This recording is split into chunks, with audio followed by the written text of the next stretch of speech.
bom que vocês chegaram. Sejam todos muito bem-vindos. Eu estou aqui no nosso cantinho da Páscoa para que juntos a gente aprenda mais sobre essa data maravilhosa. No Bíblia e Companhia, nós falamos sobre o verdadeiro sentido da Páscoa.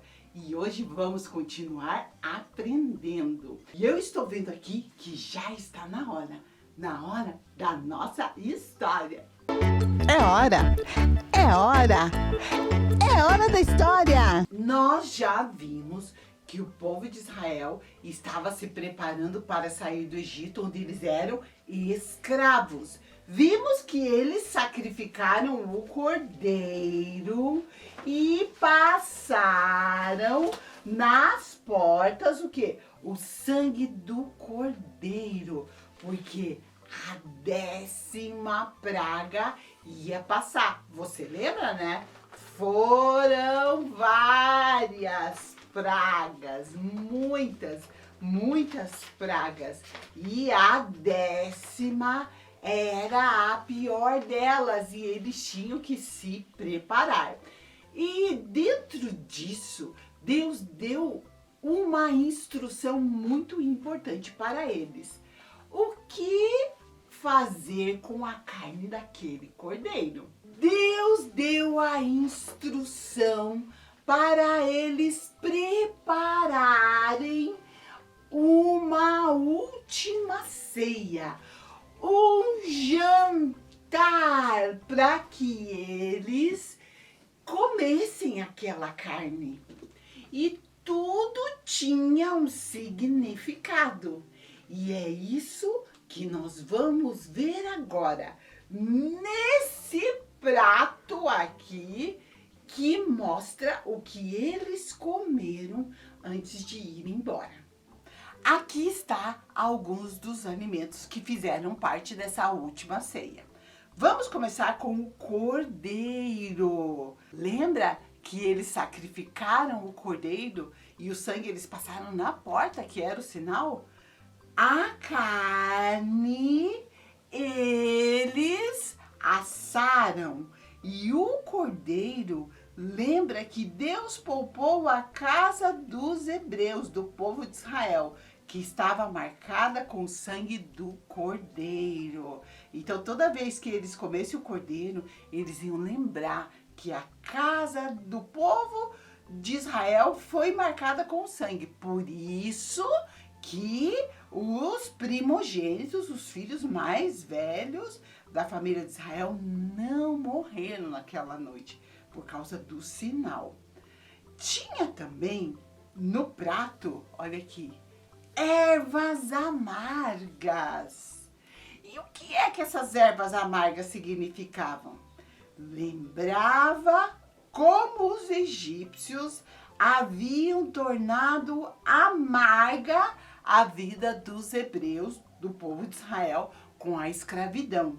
Então, as ervas amargas, elas lembravam o amargo da escravidão, o quanto era difícil ser escravo, o quanto era difícil trabalhar sem receber salário, o quanto eles sofreram nesse tempo em que eles estavam no Egito. E tem mais um item aqui nesse prato, que é o pão sem fermento. É um pão bem fininho, assim, ó. Um pão que não cresce. Diferente, né? Esse é o pão sem fermento. E o que esse pão sem fermento significa? Por que não tinha fermento? Olha só. O pão sem fermento lembrava a pressa da saída do Egito na noite da libertação. Eles não tiveram tempo para levedar o pão, para deixar o pão crescer. Por isso que eles fizeram esse pão aqui, ó, bem fininho para aquela ceia. E foi assim que as famílias sentaram para comer essa última refeição antes de ir embora do Egito para sempre. Vamos conversar um pouquinho sobre esse pão sem fermento? Porque olha aqui a receita do pão. Essa receita aqui é uma receita de pão que leva fermento. Olha o que vai na receita de pão que a gente faz normalmente, que provavelmente eles também faziam. Vai farinha, vai óleo, vai sal, vai água e vai fermento. Mas naquele dia eles não usaram o fermento e eu vou explicar o porquê. O fermento, para ele agir, ele precisa de tempo. A gente põe o fermento lá no pão, na massa do pão, e a gente tem que esperar um tempo até esse fermento agir. Mas naquele dia eles não puderam usar o fermento no pão, porque eles estavam com muita pressa.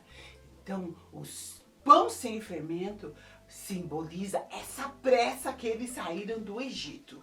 Era tanta pressa que Deus deu uma instrução para eles na hora de comer essa última refeição. Tá lá na Bíblia, diz bem assim, ó, lá em Êxodo 12:11, diz assim, que os israelitas, eles deveriam comer essa refeição o mais rápido possível e que eles deveriam estar prontos. Diz assim o versículo: deverão estar vestidos como se fossem viajar, ter os pés calçados e o cajado na mão e comer depressa, pois essa é a Páscoa do Senhor. É o que diz Êxodo 12:11b. Ou seja, eles tinham que fazer tudo com muita pressa e eles já tinham que estar com as malas prontas, porque logo depois eles iam sair. Por isso que não dava tempo de usar o quê? O fermento. Você sabia que na Bíblia o fermento também é comparado com o pecado? Esse pecado que nos afasta de Deus. Tudo isso já começava a falar, sabe do quê? Da vinda de Jesus. Porque Jesus, na Bíblia, é chamado, sabe do quê? Deixa eu pegar aqui na Bíblia para vocês verem. Jesus é chamado de pão da vida. Que lindo, não é verdade? E nós sabemos que o pão sem fermento na Bíblia também representa o quê? O pecado. O fermento é o pecado e nós precisamos retirar o pecado da nossa vida. Quanta coisa importante nós aprendemos com essa história, não é verdade? E hoje nós vimos como que foi a saída completa do povo de Israel. E aprendemos com aquela refeição o significado de tudo, porque tudo na palavra tem um significado. Por isso que a gente precisa tomar cuidado com as coisas que as pessoas ficam falando, que não está na Bíblia e que não diz respeito à Páscoa cristã, a Páscoa que nós comemoramos. Essa foi a história bíblica de hoje. Detetives da Bíblia! Detetive da Bíblia! Estamos investigando!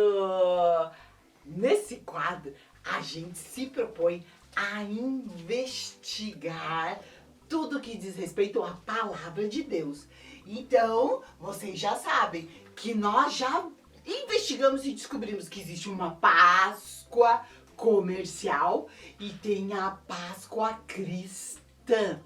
E sabe qual é o problema de tudo isso? Eu explico para vocês. problema está no seguinte fato. Muitas vezes, essa Páscoa comercial é muito falada. E a Páscoa cristã é deixada de lado. E eu tenho certeza que não é essa a vontade de Deus. Isso é muito perigoso e nós precisamos ficar de olhos abertos. Então, eu descobri outra coisa sobre essa Páscoa comercial. Ela tem um animal. Um animal que fala muito. Esse animal é o coelho. Vamos colocar aqui. O coelho. E qual que é o problema com o coelho? Ó, já coloquei aqui. O problema é que dizem para as crianças que o coelho, ele traz ovos. Grande problema. Eu andei pesquisando em vários livros. Mesmo.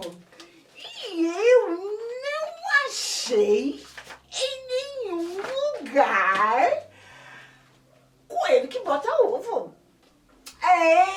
Ou seja, coelho é um mamífero, isso mesmo. E os mamíferos não botam ovo. Então, eu sei que foi uma história que inventaram. E nas minhas pesquisas eu descobri que o coelho é símbolo de fertilidade, porque ele dá muitos filhotes. Mas nós precisamos ficar muito atentos a tudo isso. Porque enquanto se fala muito disso, de um animal que traz ovo de chocolate, uma fantasia que parece muito bonitinha, mas que na verdade ela vai tirando a nossa atenção do verdadeiro sentido da Páscoa cristã. Então, o animal da Páscoa cristã não é o coelho, é o cordeiro. E por que o cordeiro? Eu estou contando a história da primeira Páscoa para vocês já ouviram. E lá, o cordeiro tem todo um significado. Foi o sangue do cordeiro que eles passaram na porta. E isso nos lembra o quê? O sacrifício de Jesus. Olha que coisa importante, porque na Páscoa de Jesus não foi sacrificado um cordeiro. Jesus tomou o lugar do cordeiro. Olha que importante, porque nós sabemos que foi o sangue do cordeiro que livrou o povo de Israel da morte. Então, nós devemos prestar muita atenção, porque o animal da Páscoa não é o coelho. Outra coisa, coelho não bota ovo. E ainda mais ovo de chocolate. O animal da Páscoa é o cordeiro. É a ovelhinha que o povo de Israel sacrificou lá no Antigo Testamento, quando eles estavam saindo do Egito. E o cordeiro representa Jesus. Isso é algo muito importante. Então, nós estamos aqui no Bíblia levantando uma campanha muito importante. E essa campanha é para que as crianças não esqueçam que não é o coelho, o animal da Páscoa. Não é. É o cordeiro. Porque o coelho, eles dizem que é símbolo de fertilidade. Mas o cordeiro que nós trazemos para você, ele é símbolo de vida eterna. O que é mais importante? Vida eterna ou fertilidade? Vida eterna, sim. Por quê? Porque Jesus tomou o lugar do cordeiro e morreu em nosso lugar. Então vamos junto comigo. Não é o coelho, é o cordeiro. Não é o coelho,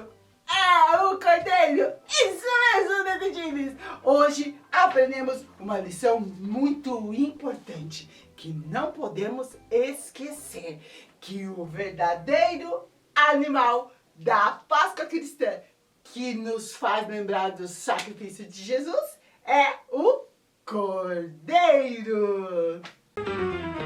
Laboratório de Criatividade. Não é o coelho, é o cordeiro. Não é o coelho, é o cordeiro. Que bom que vocês chegaram. Eu aderi a essa campanha em que nós precisamos explicar para todo mundo que o animal da Páscoa não é o coelho, é o cordeiro. Sejam muito bem-vindos à oficina do Bíblia e Companhia. E eu já estou com tudo preparado, porque hoje a gente vai pôr a mão na massa e a gente vai fazer algo para que a gente não esqueça, que é o cordeiro, o verdadeiro animal da Páscoa. E para isso nós vamos fazer... Tcharam! Olha que bonitinho! Esse cordeirinho feito de papelão, lã e grampo de roupa. Vamos lá então, mão na massa. E a gente vai fazer esse cordeirinho trabalhar com as nossas mãos, para que a gente não esqueça do verdadeiro sentido da Páscoa, que Jesus, o Cordeiro de Deus, morreu em nosso lugar. Então, o animal da Páscoa não é o coelho, é o cordeiro. E para você não esquecer, nós vamos fazer um cordeiro juntinhos, juntinhas também. Então, primeiro a gente vai precisar de um pedaço de papelão, ok? E agora você vai desenhar o rostinho desse cordeiro no papelão. Então, vamos fazer aqui uma meia lua, assim, e a orelhinha. Ai, tia Mari, eu não sei desenhar cordeiro, faz aí do teu jeitinho, vai ficar legal, não desiste não, tenta, faz aí, vai desenhando. Ó, fizemos uma meia lua, agora fiz as duas orelhinhas. Se você tiver um desenho de um cordeiro aí na sua casa, num livro, alguma coisa, você pode copiar ele aqui, tá? Mas se você não tiver, você pode pedir ajuda para alguém.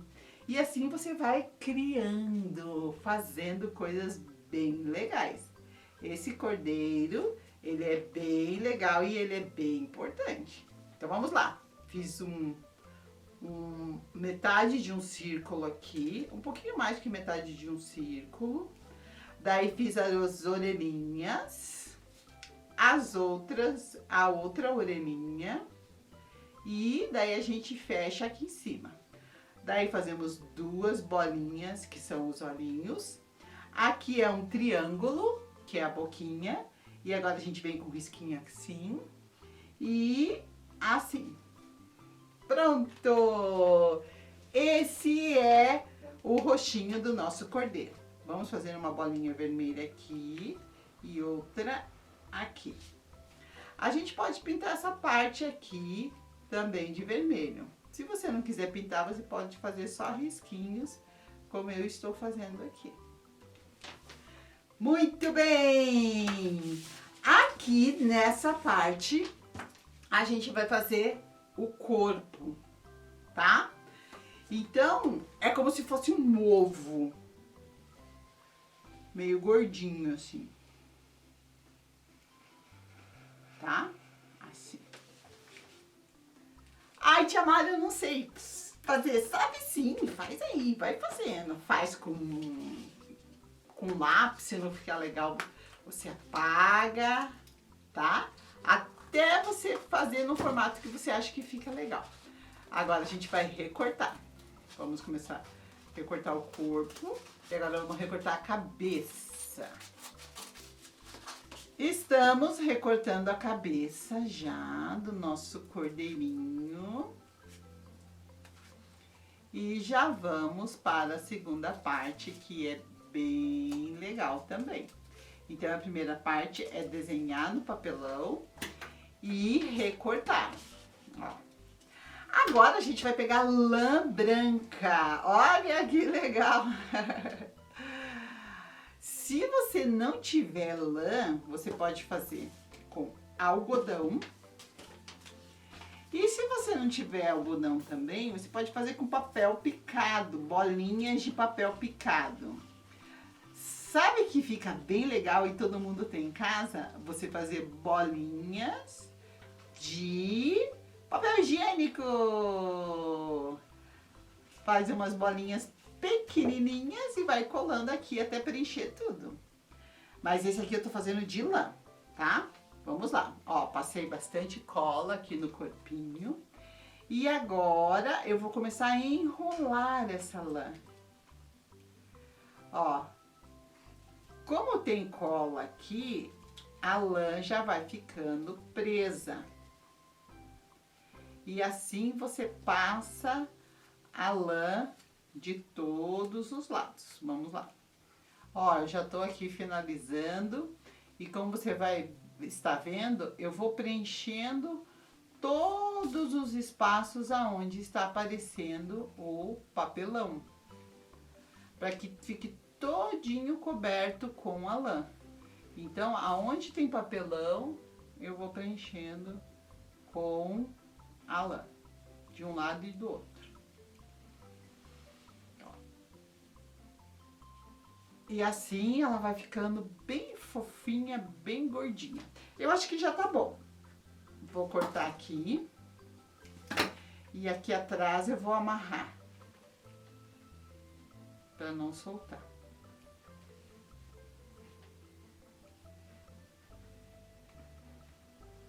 Assim, ó. Passei lá por baixo. E agora eu vou dar um nó. Aqui. E vou jogar lá por dentro. Para ela não sair. Daí esse lado que não tem cola, você pode ir ajeitando assim. E já tá pronto o corpinho do nosso cordeirinho da Páscoa. Agora a gente vai fazer esse tupete que ele tem aqui. Como é que a gente faz? Na verdade, esse tupete é a lã que ele tem na cabeça, né? E como é que você faz? Vou te mostrar. É um pomponzinho. Você vai pegar assim. Vai cortar um pedacinho que você vai usar no final. E agora você vai enrolar aqui no seu dedo.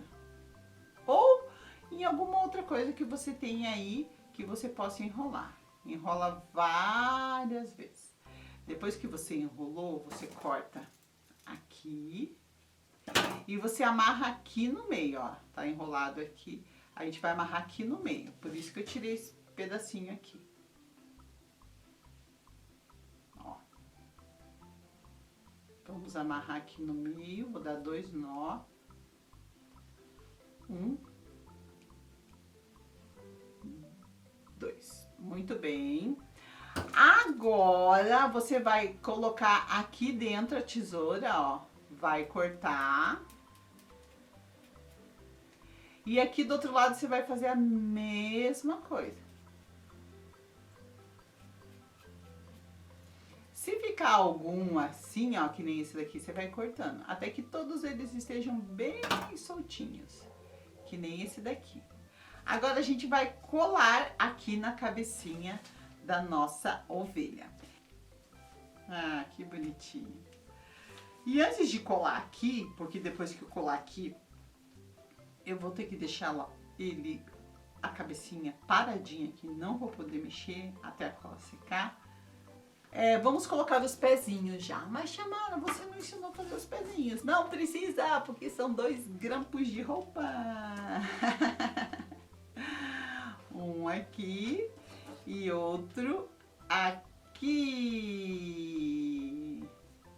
E esses são os pezinhos do nosso cordeiro. Agora nós vamos colocar bastante cola aqui, bastante. E vamos colocar a cabecinha do nosso cordeiro aqui. E agora ele precisa ficar quietinho pra secar. tá?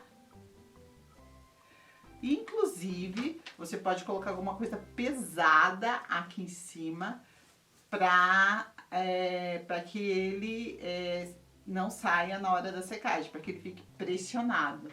Por exemplo, eu posso pôr, aqui tá a Bíblia Amiga, eu posso pôr aqui, ó, um pedacinho da Bíblia aqui enquanto ele seca. Esse daqui já está seco e você viu como é fácil de fazer e como fica fofinho o nosso cordeiro.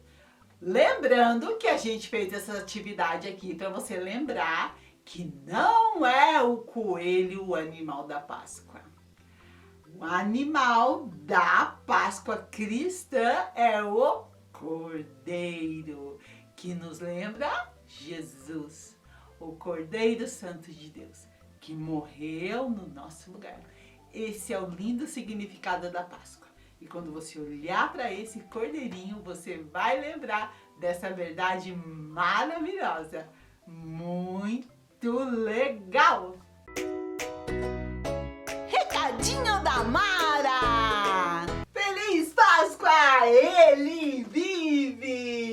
Estamos com tudo decorado aqui no nosso cantinho, aonde a gente está no Recadinho da Mara, o momento em que a gente lê juntos a Palavra de Deus. E é na Palavra de Deus, somente nela, que nós encontramos o verdadeiro sentido da Páscoa, que tem muito significado para a nossa vida, que faz toda a diferença para a nossa vida, e é o que nós devemos celebrar.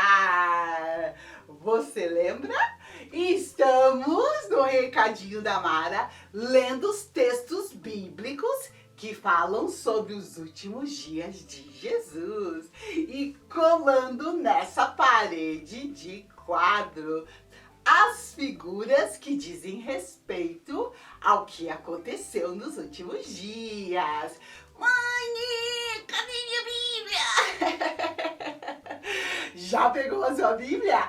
Ai, que legal! Então abra lá em Marcos capítulo 14, versículo 36. Vamos lá? Marcos, Novo Testamento.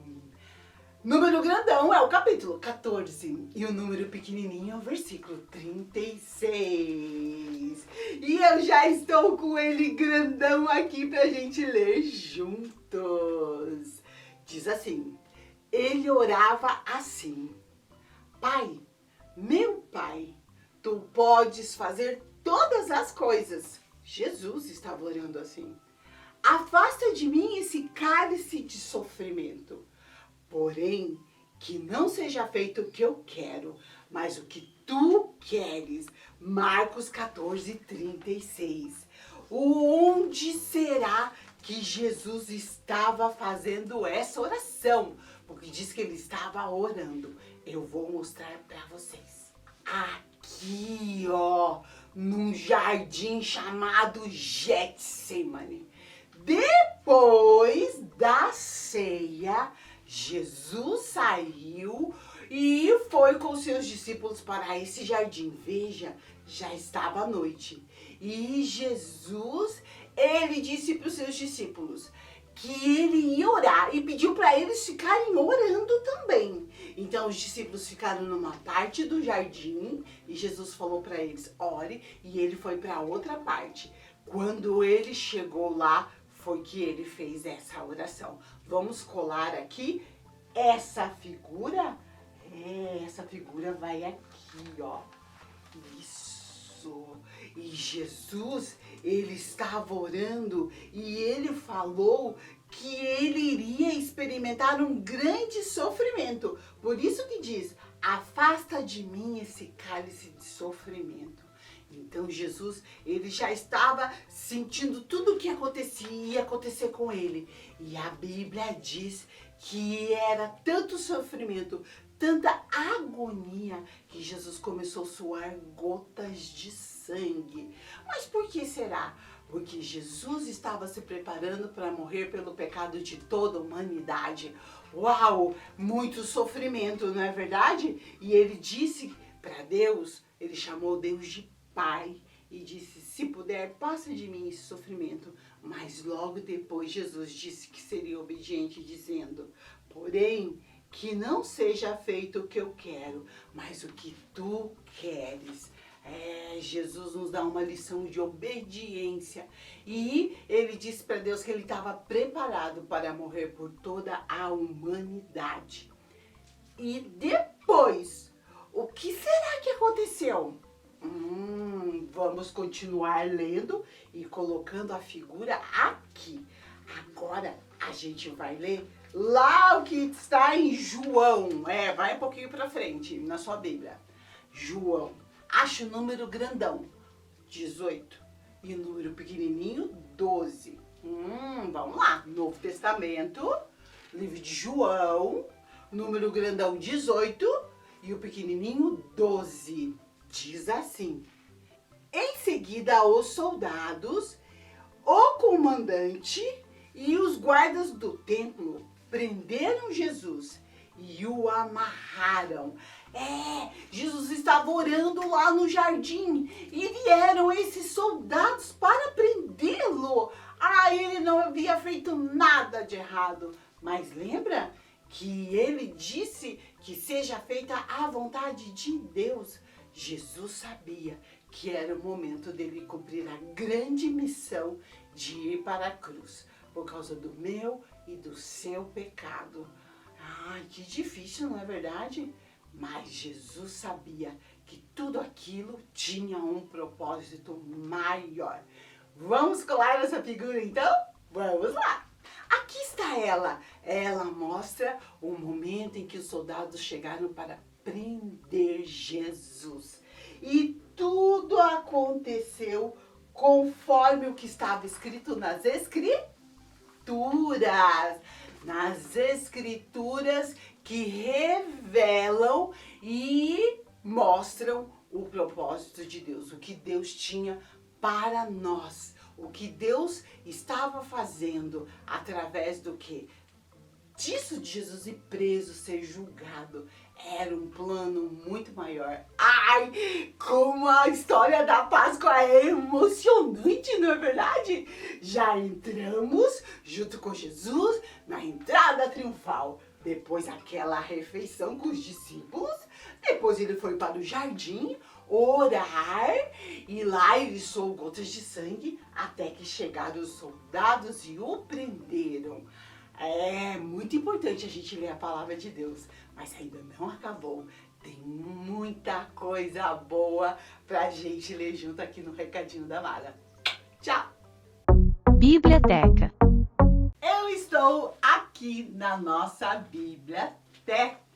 Eu estou aqui arrumando tudo pra gente não esquecer que não é o coelho, é o Cordeiro.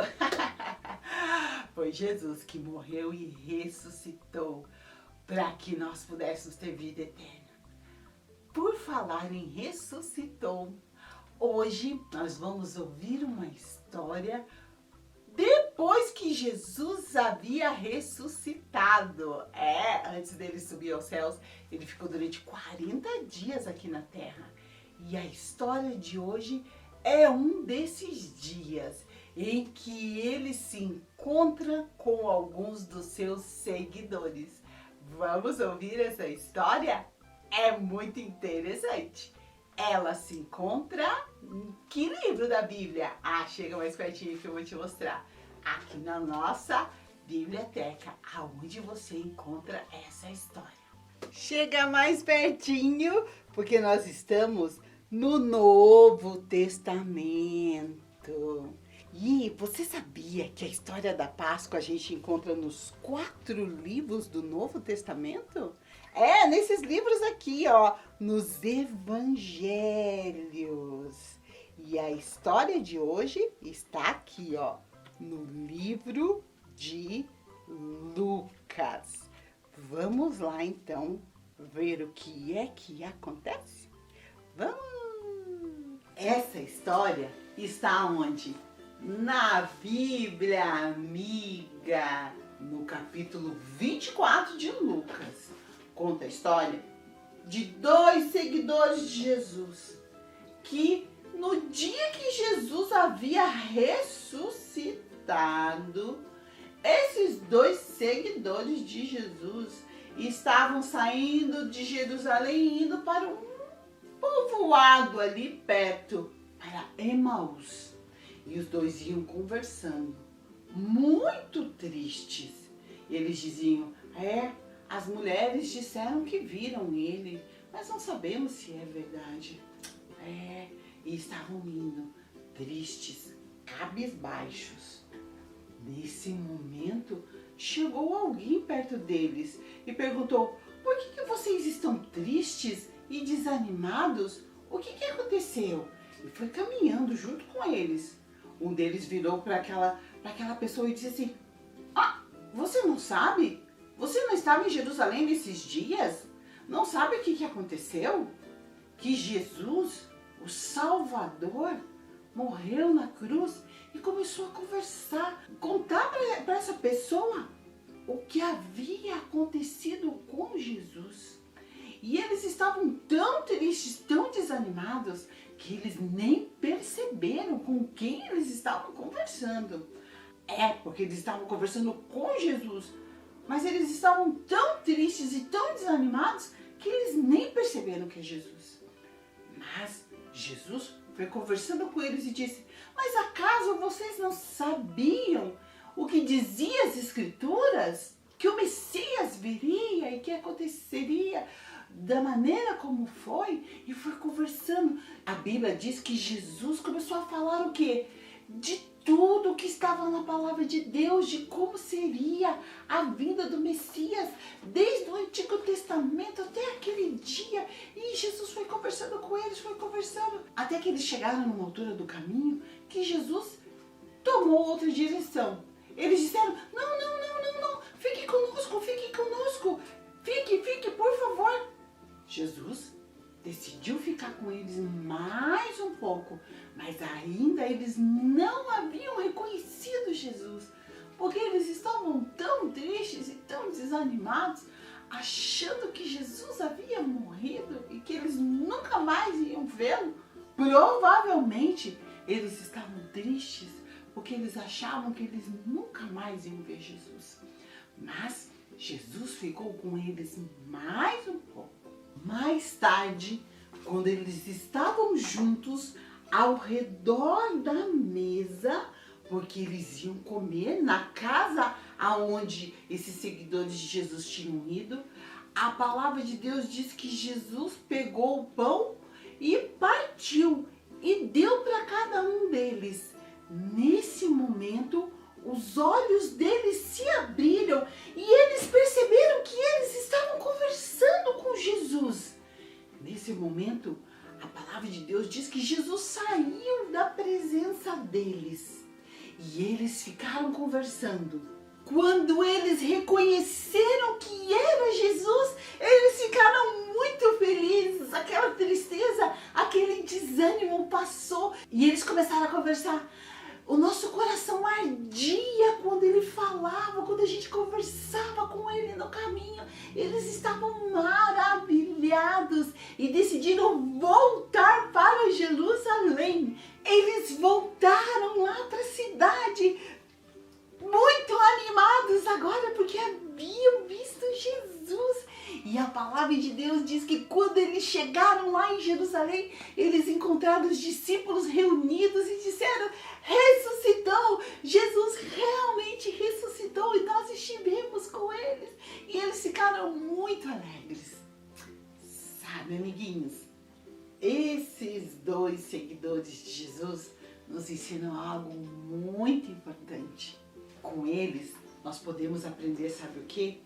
Que nós também estamos pelo caminho, que nós também estamos aí andando, vivendo cada dia. É o caminho da vida. E nesse caminho, às vezes, a gente também passa por tristeza, por desânimo. É normal a gente sentir tristeza. Você viu a nebulosa? Tá triste porque perdeu alguma das suas amigas. E na vida da gente também é assim. Às vezes acontecem coisas que nos deixam muito tristes, com o coração pesado, parece que tem um buraco aqui dentro, a gente fica desanimado, não quer fazer nada, fica de cabeça baixa, chateado, só quer ficar quieto. Não tem problema a gente sentir tristeza, faz parte da vida. O que a gente não pode é viver muitos dias tristes, não. A gente precisa contar para alguém que possa nos ajudar, alguém em quem a gente confie, contar por que a gente está triste, buscar ajuda, sim, pedir para essas pessoas explicarem do nosso lado nesse momento de tristeza. Podemos orar, sim, pedir a Deus que nos ajude para que essa tristeza passe, para que esse problema ele se resolva, caso seja um problema. Às vezes não tem solução. Nesses momentos a gente pode pedir para que Deus nos ajude para que a gente consiga superar essa tristeza. E assim nós vamos vivendo pela vida, passando por esses momentos e aprendendo que não faz mal a gente ficar triste, não. A gente só não pode viver a vida inteira triste. E que também a gente deve compartilhar com Jesus os motivos que nos deixam tristes. Foi o que esses 2 seguidores de Jesus fizeram. Contaram para ele o porquê eles estavam tristes. Com a gente também pode ser assim.